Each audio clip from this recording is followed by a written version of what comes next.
The representative town meeting. Today is Monday, September 19th. We have a quorum of 59 people, so we are ready to start. Before I turn it over to Seth, your moderator, I was asked to give an update on the status of the RTM ballot for the upcoming general election. So, as you all may or may not know, Appendix B of the Town Code is the document that sets the bylaws for all members and operations of the RTM. If you have not read Appendix B, please do so. It's on the Town Code on the town website. So a little bit of background quickly. The first deadline for candidates who are currently sitting on the RTM is 10 weeks before the election to notify the town clerk of your interest in returning to the RTM.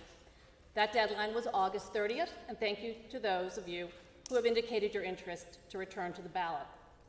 The second way to appear on the ballot for November is to be a petitioning candidate. Those individuals walk around and get 25 signatures from electors in their districts to appear on the ballot. That deadline is 8 weeks before the election, which was September 13th. Now that both those dates have passed, we have a ballot. I'll be ordering the ballot, getting it printed. It will be up on the town website, the state website, and viewable in the town clerk's office. The third way in which to appear or to be elected to the RTM is as a write-in candidate. Candidates need to come to the Darien Town Hall, town clerk's office, and get the form as prescribed by the state. It's called the Connecticut Write-in form. If you want to Google it, or I have a copy.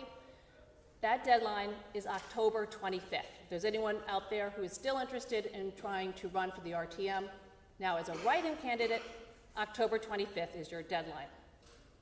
So, without further ado, the way the ballot will stand as is right now, again, independent of write-in candidates, is as follows. In District 1, you'll be represented by 16 seats based upon the population of electors in your district as a percentage of the whole. Again, you guys are the legislative body. You're more like the U.S. Congress than the U.S. Senate. Your representation is based upon the population of electors in your respective districts. There are 7 open seats with 6 residents on the ballot. Okay. Moving on, District 2. There'll be 16 seats representing District 2 this year in this November election. There are 11 open seats with 10 residents on the ballot. The top 9 vote getters will serve a 2-year term. Well, right now it's one other, but the other 2, if we have a second candidate, will get a 1-year term. Again, that is set forth by Appendix B in the Town Code. So again, District 16, 11 open seats, 10 people on the ballot. The top 9 serve 2 years. Moving forward to District 3, you'll be represented by 17 seats on the RTM. There are 7 open seats on the ballot with 5 residents currently. Names will appear on the ballot. All elected will serve a 2-year term. District 4, there are 16 seats this coming election. There are 8 people on the ballot for 6 open seats. That will be a contested election. District 5, you will be represented by 18 seats. You have the greatest population as a percentage of the whole. There are 11 open seats with 7 residents on the ballot. The top 10 will serve 2 years. The 11th person would serve 1 year. But again, right now it's only 7 residents. And last but not least, District 6. 17 seats for the RTM in November. You have 11 residents or electors on the ballot for 8 open seats. So again, that will be a contested election. So 4 and 8 will be contested. District 2 will have 1 member, at least right now, who will serve 1 year. The others will serve a 2-year term. District 6 will be 17 seats total. There are 8 open, with 11 people currently on the ballot. This is all independent of write-ins. Okay. And just as a reminder for those of you who are running in contested districts, please remember you filled out that SEEC form, campaign finance form. Please remember, if you chose, I am not going to spend any funds, you may not spend any funds on your campaign. You may amend your filing, but don't go out and go buy stickers and pins and all of that if you have chosen not to, if it's contested. Again, you may amend it, but be aware of what you originally filed. And I'm happy to answer questions, tomorrow or afterwards if you have any questions on this. Thanks so much.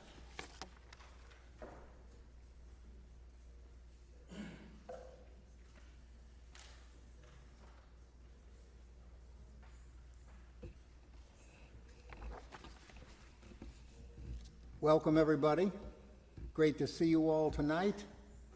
Call your friends, neighbors who are on the RTM and remind them that we have meeting tonight. First item is just without objection, I'll accept the agenda. Is there any objection? Hearing none. Next is approval of the minutes of the June 27th special RTM meeting.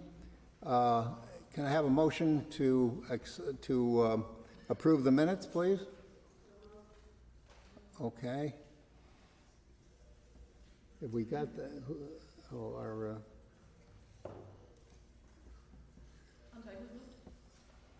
sorry. Clara, I'll grab Clara just because I can see it from here. And the second was. Okay, was Barbara Thorne? Okay.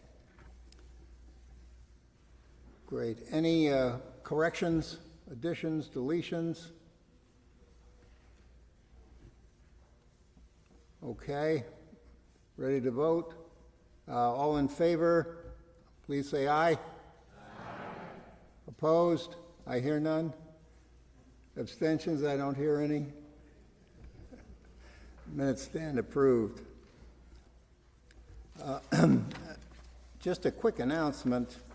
The Board of Selectmen will hold a public information session on October 3rd to update residents on the town's storm response over the last year. The hearing will take place during the regularly scheduled Selectmen meeting that evening at 7 p.m.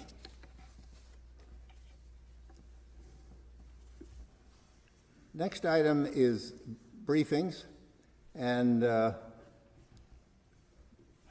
we invited the representatives from the Board of Education and also from the HHR Schools Committee to talk. Everybody's going back to school. Schools are, we're spending a lot of money in the schools, so it seems like the right thing to do. So without further ado, I'll recognize David. You're going to, David Deneen, Chair of the Board of Education.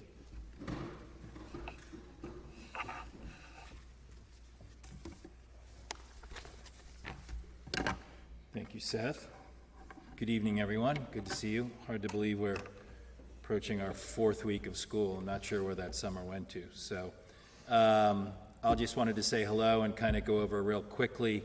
What I'll do is bring up Dr. Alan Adley. He'll give you kind of an overview of how the opening of school went. Jill McCammon participated in the welcome for our new teachers and administrators. There's Jack Rose, Jack Davis continuing to cause trouble on a regular basis. So Mrs. McCammon participated in the welcoming of the new teachers and administrators, which was an exciting morning at the Tokenique School. We also participated in the convocation of the high school for all the administration of the district. And there is something, there's an energy, there's a newness, there's an excitement about the first day of school. So it was an exciting first day of school, and I think we're really back to normal, which is exciting too. So I'll let Alan speak to that. I will come back and give an update on Ox Ridge. We had a ribbon cutting last Saturday. I see some familiar faces that attended. That school is open and welcomes students at Ox Ridge last Saturday, and then Mrs. McCammon will give an update on Hindley Homes and Royals. So without further ado, Dr. Adley.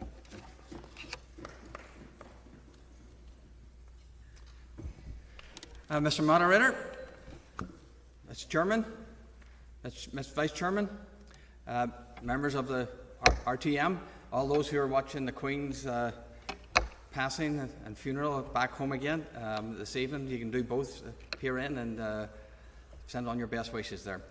Thank you. It's delightful to be here. Happy New Year to you.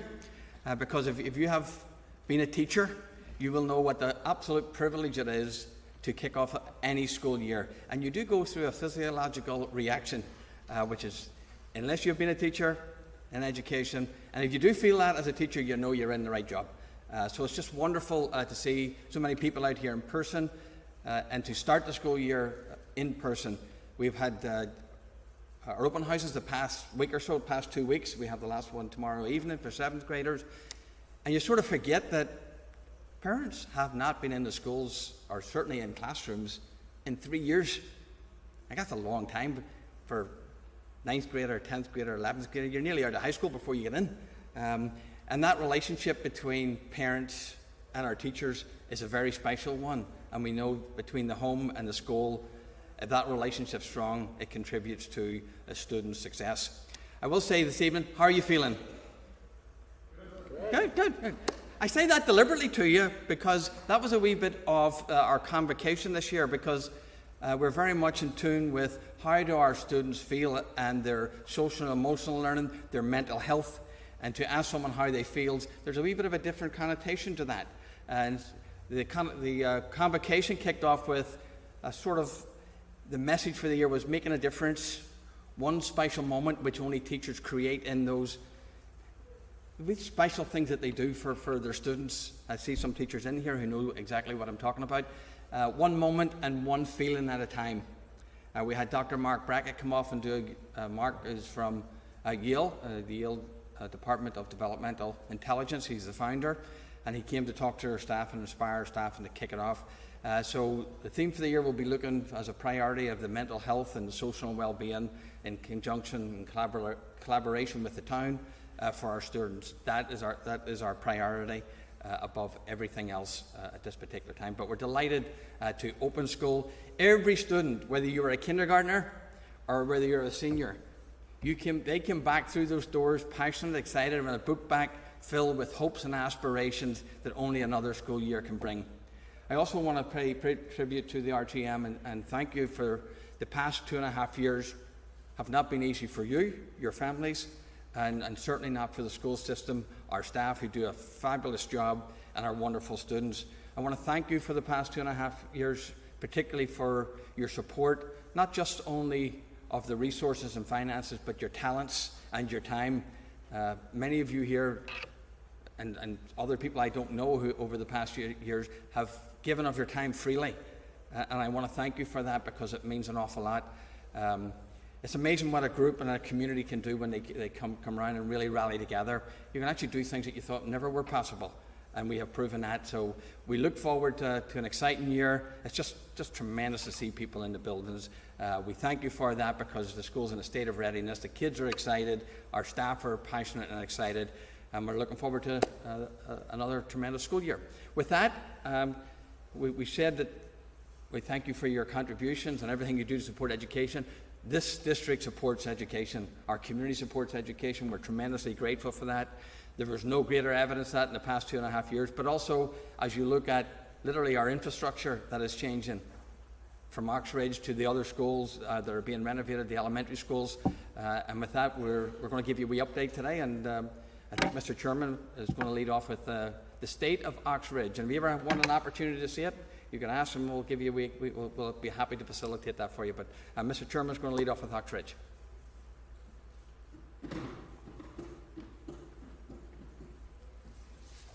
Thank you, Dr. Adley.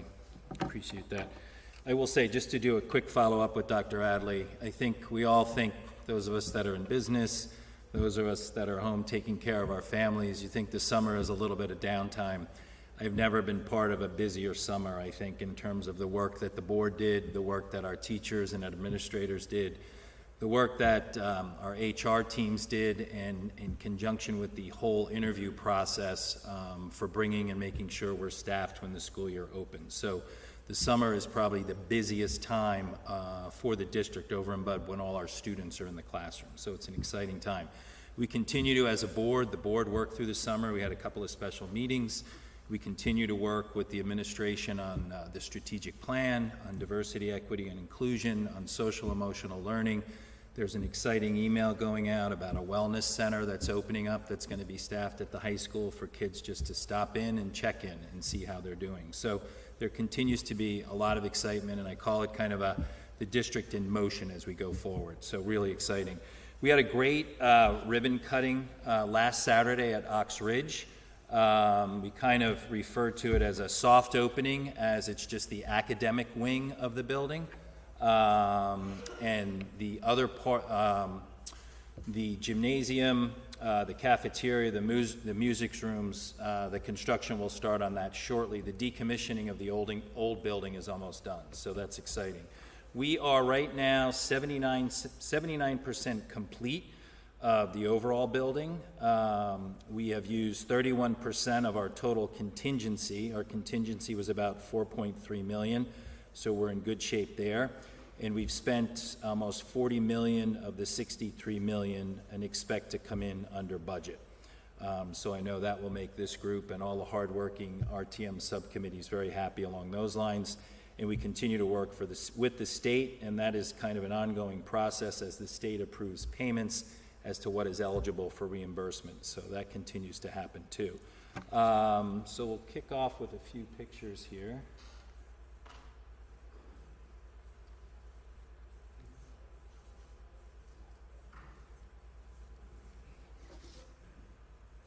Easier to just do it then. So real quick, the academic wing construction started in February 2021. We concluded 2022. We were a little bit behind. I think the timing of this and kind of the pre-work that the committee did played in well with all the issues around supplies and the supply chain.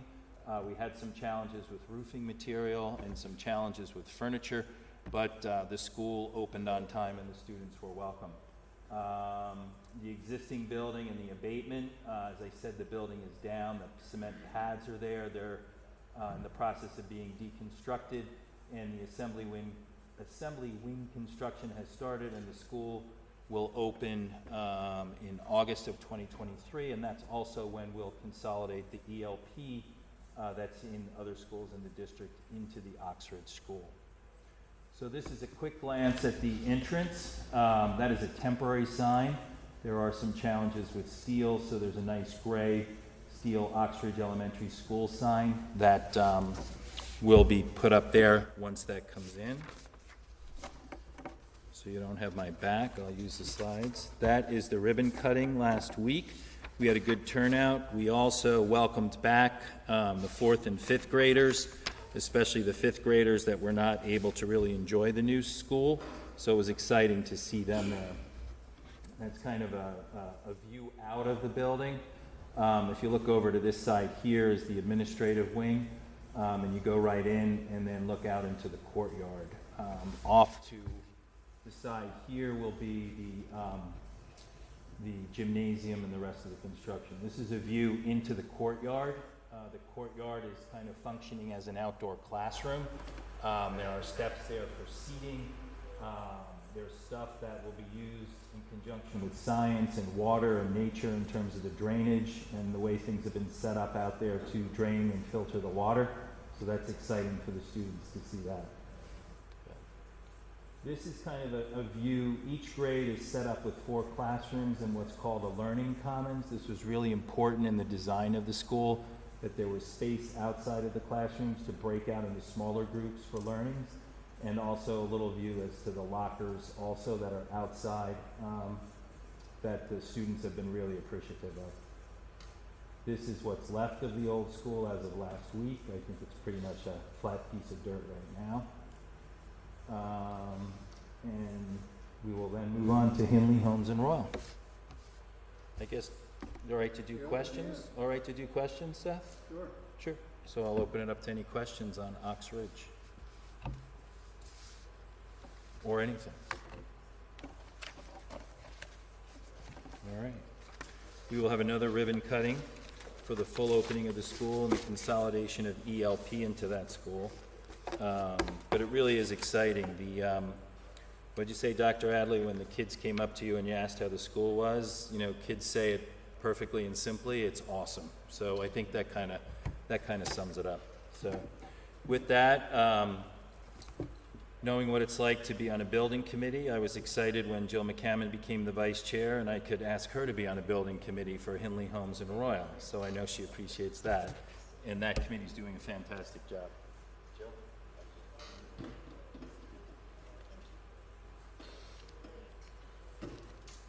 Good evening.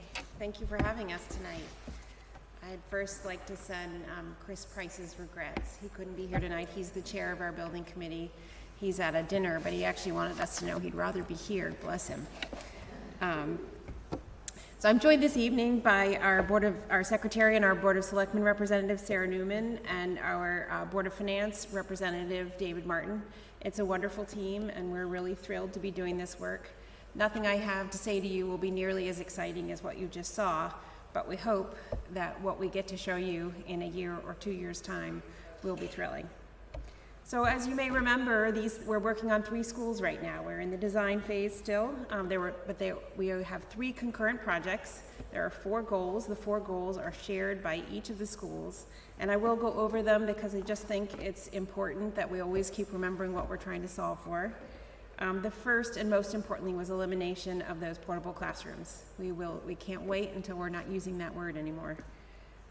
Second is the renovation and construction of the library or the Global Learning Commons. When you saw some of the classroom pictures in there, you can see how we're starting to change the way that kids move around space.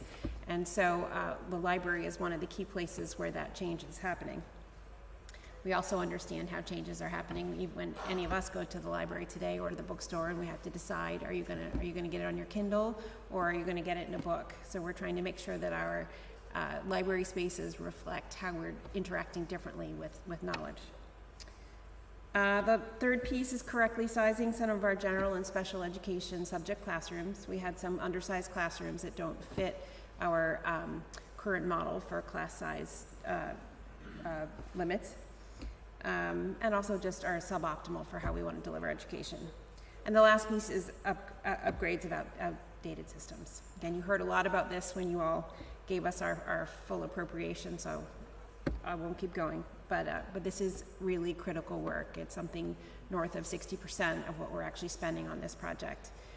But we have done a great job of building on our buildings and continuing to maintain what's been in place. But now we have old systems, multiple old systems that need to be either integrated or replaced altogether, so we don't end up with buildings with 4 different HVAC systems, for example. So we were established in February of 2022. We've been on the run since then. You last saw us in June when you granted us a full appropriation of $77.5 million. We are now in this next phase, the design review and approvals. That's June through this November. We at this time have finished our first set of schematic designs. We've sent it off to cost estimators to see if what we're planning is financially feasible. When we get back information from cost estimators, we will then reconcile what these first set of plans were with what we can actually afford. We are actually using 2 different cost estimators, one from our architect and one from our construction company, to make sure that we are getting as much information as is possible to ideally come out with the best possible solution. We do have a number of other controls in place, including, as you heard us say, we had an 8% escalation factor. We have plans if we need to have alternates or other sorts of ways that we would go to bid. We are certainly keeping a close eye on this number, but also maximizing the educational outcomes that we get from our facilities. You'll start seeing us in and out of this building a lot towards the back half of October. We'll finish that process I just described internally within our committee, then we'll go to the Board of Education on or about October 11th to ask them to sign off on the schematic design to make sure that what we've come up with meets what the Board of Education is planning. We certainly hope so. We're working very closely with administration, but it's an important step just to make sure that it's a check and balance, to make sure that we're all moving forward in the direction we should be. After that process is complete, we'll be coming through Town Hall quite a bit. Thank you to Jeremy Ginsburg, who sat with us once and will be sitting with us many times to help shepherd us through this process. But we'll be at the Architectural Review Board, we'll be at Planning and Zoning, etc. We are planning to have shovels in the ground in June and hope to be finished by August of 2025. That's the current project plan. Again, that's 3 concurrent projects. We are moving forward with the idea all will run at once, but also the understanding that nothing is ever perfect. There may be a little bit of jockeying back and forth in terms of what's happening when. But the idea is to have everybody in their new spaces by September of 2025. Again, when I say new spaces, I do want to be clear, this is an addition and a renovation. So we are not building 3 new schools, we are adding to and renovating 3 existing schools. I have next a couple of renderings, just high level, you can just get a sense of what we're looking at. I'm not going to walk through the design because again, we're not quite finished, we have to finish our process. But I just would like you all to get a quick gander at what we've been talking about. Here's Henley. I'll mention one thing. You notice that we're restoring the front of Henley, the original facade. The library was there, that's coming off, moving to the back, and we get the old facade back. Next is Holmes. You see what's new here is we've got a little corridor. We're going off to the right for some music and art, and that's how we're creating new classrooms. The library, we're renovating the Holmes Library. It's already a fantastic space. So there's a renovation and an expansion off the back of Holmes you don't see in this rendering. Or maybe you do, but it's back there. And then Royal. So again, we've moved the library. We're renovating that first grade wing off the back. And we're coming in closer here to the fields on the bottom of that U there. So I hope you will continue to follow us on our Henley Homes and Royal Building Committee. If there are any questions, I'm happy to take them, and you're also welcome at any time to reach out to any of our committee members. We're happy to hear from you or anybody else. Thank you for your time tonight. Any questions? All right. Questions? No? Okay. Thank you all.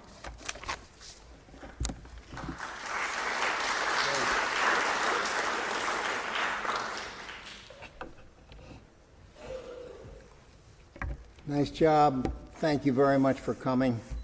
It's just the timing, I think, is right.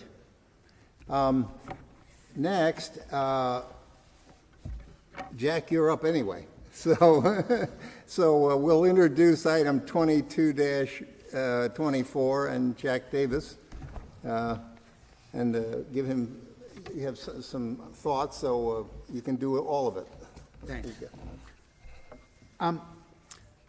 I always like to look ahead of what's coming down the road for RTM.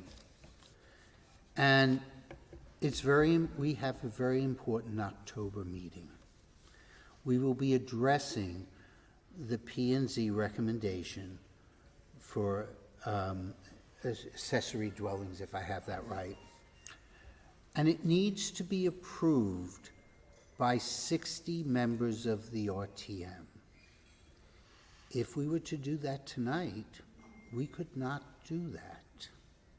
So the reason I'm mentioning this is to ensure that you're speaking to your fellow members in all of our districts, including my own, to make sure that when we come here in October, that we have our 60 members, because otherwise we may have to try and do it in November and December. It's a year-end deadline, and it's very important recommendation that'll be coming from our P&Z Commission. So that's what I wanted to start with earlier. Let's make sure that we all understand this is coming, and we need to have people here. We'll also have something on Hanson, I believe, which will make some people in this room happy. So I can now go to this report. I will tell you, I thought this was going to be real simple, and still I started to write it, and then Adele and I were talking, saying, oh, this isn't as simple as what we thought. So I'm Jack Davis, District 3, Chair of the Finance and Budget Committee. I move Resolution 22-24. Do I have a second? I see Jenny Schwartz. I have been asked to read the resolution I will try not to speed read. But whereas the Park and Recreation Department has established a new programming account for its operations budget, and whereas said department has had to project programming revenues and expenses for the current year, and whereas program registrations have increased dramatically, which has resulted in additional revenue and additional expenses necessitating this appropriation, and whereas the appropriation has been approved by both the Board of Finance and the Board of Selectmen, now therefore be it resolved that the representative town meeting of the town of Darien hereby approves a special appropriation in the amount of $563,232 to replenish the expense account for the Park and Rec Department by said amount through June 30th, 2022. Back to the report. Do I, just out of curiosity, do I need a second on reading that, or is that good enough, Wayne? No, Fine, good, we're going. you seconded the motion. Fine. Our report will really, from F&B, will be solely covering the accounting financial aspects of this resolution. The RTM Park and Rec Committee will report greater detail of what's going on, but a little bit of background. About 3 years ago, the accounting for the program expenses changed. In the past, revenues and expenses were netted in a contra account on the balance sheet. The change put revenue expenses in the budget and program revenues as separate line items in the town budget. Last year, the body passed a similar resolution for $250,000, estimating the year-end balance. This year, relative to fiscal year ending June 30th, 2022, it was decided to wait until the final number. Next year, you will not have to listen to me talk about this. You'll listen to Adele. But during our budget resolutions, we created a special revenue fund for Park and Rec program revenue. And that's where we're putting both the expenses and the revenue, and so it'll be net at the end of the year. As many of you know, and some of you might not know, Board of Selectmen expense items cannot be over the approved appropriated budget without a remedy. And the need for this special appropriation is expense-driven, not revenue-driven. Revenues can always be over budget without any adjustments. And in fact, we like when revenue is higher than what we anticipated. Remedies could be one of 4 items. We could transfer from other expenses within the department to offset those expenses. We could use the Board of Finance contingency, or a combination of the Board of Finance contingency and the accounts to offset. We could do a special appropriation from the general fund, which we've done throughout the year, or we can make an adjustment to the budgeted expense with a corresponding adjustment to the budgeted revenue. Again, revenues can be over. The first 2 that I mentioned aren't going to work because what we have to adjust is far greater than what sits in the Board of Finance contingency, or what other overages or underspending exists in the Park and Rec, so those 2 we throw at the wayside. A special appropriation from the general fund is interesting, so we can make that appropriation and pass up to give the budget. But then when we close out the year, the associated revenue that's much higher would just offset what we're doing. The much cleaner way is this appropriation, where we're going to increase expenses by the $563,000 and change, and we're going to increase revenue budget by $563,000. Oh, and by the way, when you listen to the rest of the report, we still will end up with excess revenue of what we budgeted.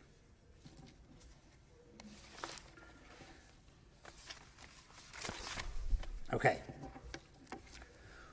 When the Park and Rec program revenue and expense was budgeted for fiscal year '21, the Board of Selectmen and Board of Finance took a conservative approach. They were unsure that the fiscal year '21 significant incremental revenue and corresponding expense weren't solely due to the pandemic.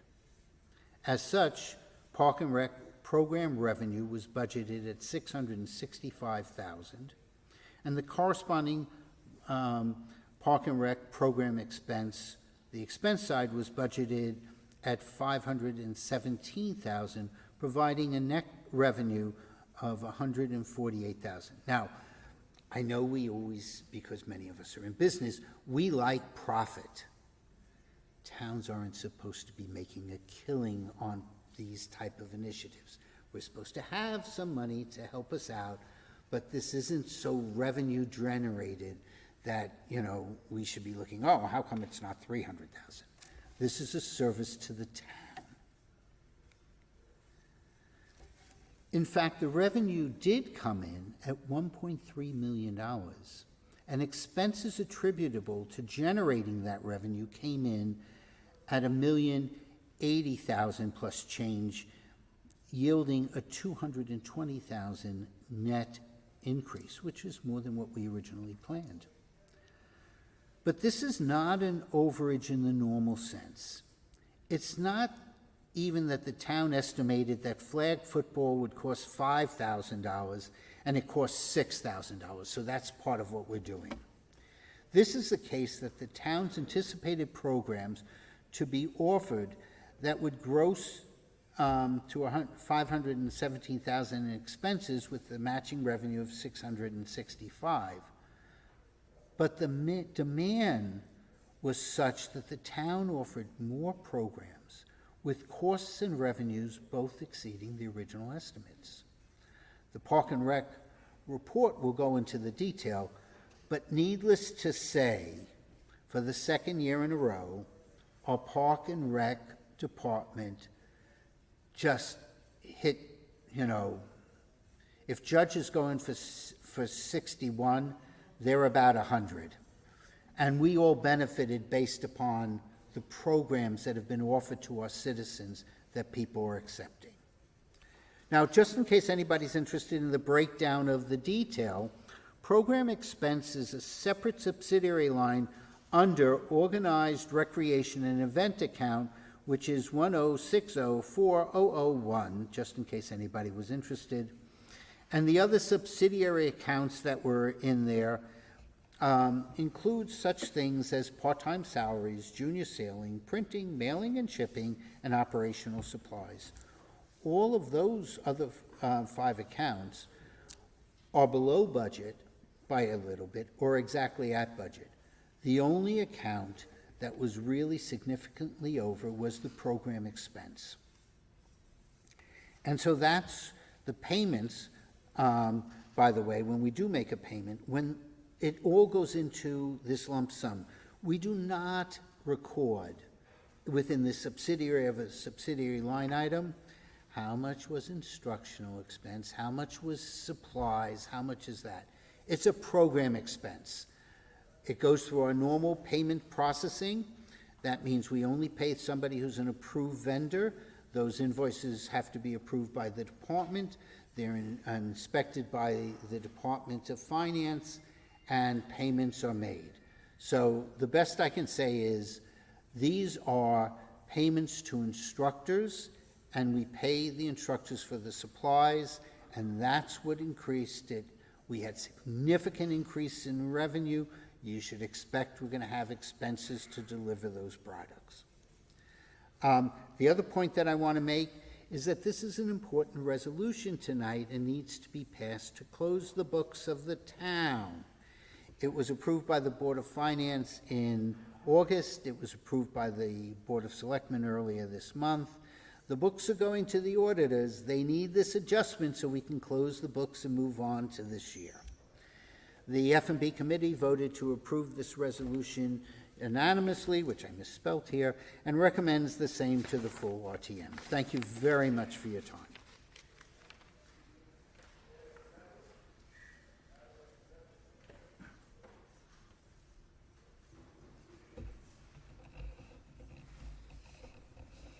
I might add for the record, I tried to slip this to October.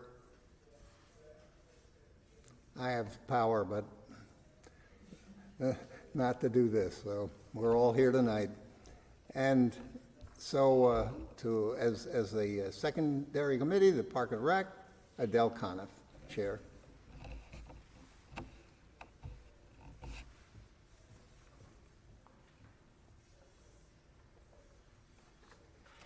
Thank you, Seth. Adele Coniff, District 3, Chairman of Parks and Rec. The fiscal year 2022 was a spectacular year for Darien Parks and Recreation programs. Program revenue for fiscal year 2022 was $1,372,186.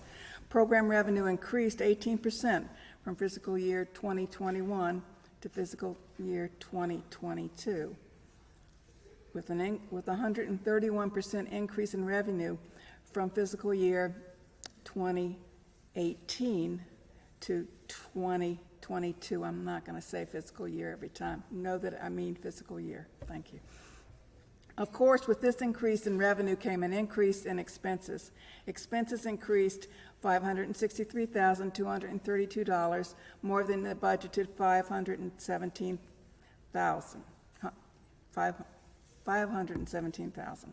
Budgeting programming revenue and expenses has been a challenge as we have emerged mostly from the pandemic. People rediscovered our parks and our Park and Rec department programs these last 2 years. Omicron affected some of last winter's programs, and increased family traveling this summer probably reduced some youth summer camp numbers. However, many fall, winter, spring, and summer programs were very, very successful. The department offered a vast array of programs for both youth and adults. Youth sport programs and camps included fencing, golf, pickleball, golf again, tennis, lacrosse, soccer, basketball, t-ball, flag football, swimming, volleyball, squash, aerial fitness, and grit ninja.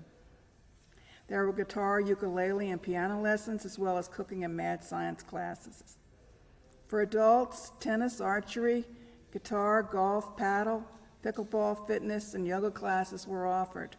Classes ran only if they broke even, with extra sections added or demand dictated, which helps to explain the increased revenue and expenses. Some participation numbers are, for Tiny Tots Soccer, in 2020, there were 169 participants. In 2021, 537. In 22, 741. Youth tennis lessons in 2020 had 353 participants. In 21, 819, and in 2022, 997. Adult tennis lessons in 2020 had 169 participants, 471 in 2021, and in 2022, 558. And lastly, adult paddle lessons in 2020 were 168 participants, 21, 352 participants, and 22, 360. Altogether, in fiscal year 2022, we had 7,039 participants, up from 5,793 in fiscal year 2021. In 18, we had 3,545. In 19, we had 4,115. In 20, we had, that's COVID, 2,726. For fiscal year 23, there will be a separate Park and Rec program revenue fund, which should simplify accounting. The RTM Parks and Recreation Committee met on September 14th with 12 of 15 members present, constituting a quorum, and voted 11 in favor, 0 against, with 1 abstention. The member wished for more detail on the expenses. To support a special appropriation of $563,232 to replenish the expense account for the Parks and Recreation Department through 6/30/2022. Please support this accounting measure. Parks and Recreation had a terrific year. Thanks. That was a tongue twister. Lots of numbers.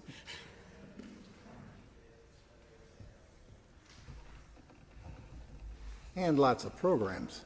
A lot going on there, huh? Okay, any other committees wish to report? Okay, town officials, comments? All right. Members of the RTM? I see no questions. Great. Members of the public? I don't see any. We ready to vote? Okay. All those in favor, please rise.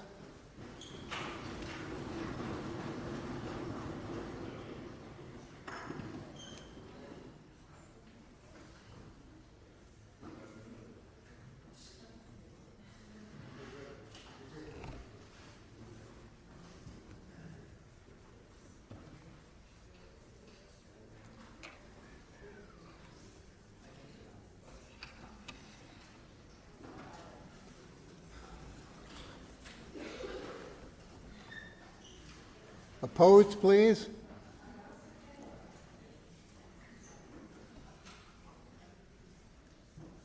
Abstentions?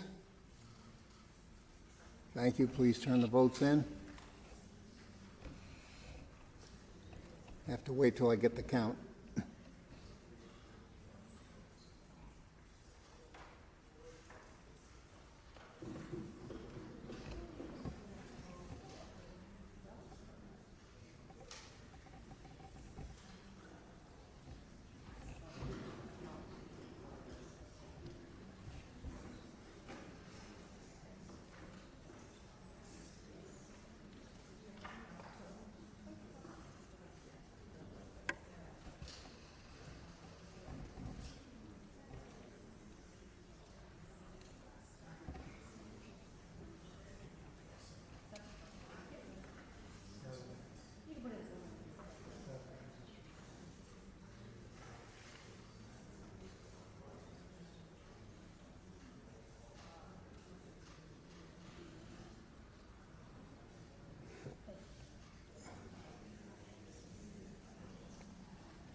Okay. Motion passes, 59 in favor, no opposed, no abstentions. I'll accept a motion to adjourn. I see so many hands I can't count them all. All those in favor, please rise.